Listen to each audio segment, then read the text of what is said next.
The narrative begins with a sobering moment as Jesus and his disciples leave the temple in Jerusalem. The disciples, awestruck by the grandeur of the temple, point out its magnificent buildings, but Jesus, with sorrow in his voice, delivers a startling prophecy. Do you not see all these things? Assuredly I say to you, not one stone shall be left here upon another, that shall not be thrown down. Later, on the Mount of Olives, the disciples privately ask him when these things will happen and what will signal his coming and the end of the age. In response, Jesus unveils a prophetic panorama of unfolding events. Jesus begins by cautioning against deception. Take heed that no one deceives you, for many will come in my name saying, I am the Christ, and will deceive many. He warns of wars, rumors of wars, famines, earthquakes, and persecution, describing these as the beginning of sorrows. Yet he also offers hope, declaring that the gospel of the kingdom will be preached to the entire world before the end comes. The prophecy grows more intense as Jesus speaks of a time of unprecedented suffering, known as the Great Tribulation.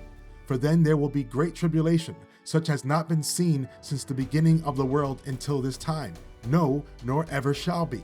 He references the abomination of desolation, spoken of by the prophet Daniel, urging those in Judea to flee to the mountains when they see it occur. His words carry a sense of urgency and compassion, especially for the vulnerable.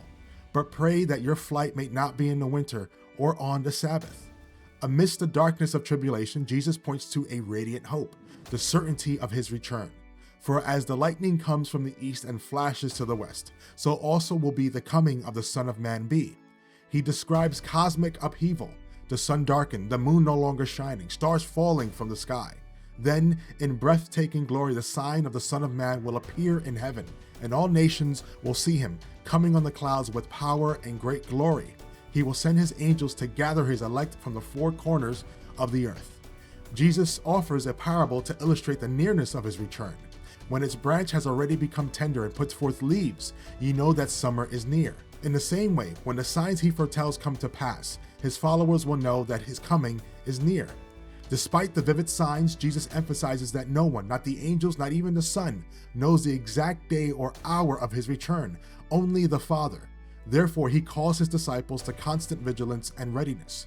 Watch therefore, for you do not know what hour your Lord is coming. Jesus concludes with a parable about a servant placed in charge of his master's household. The faithful servant stays diligent and prepared, while the wicked servant grows complacent and indulges in selfishness.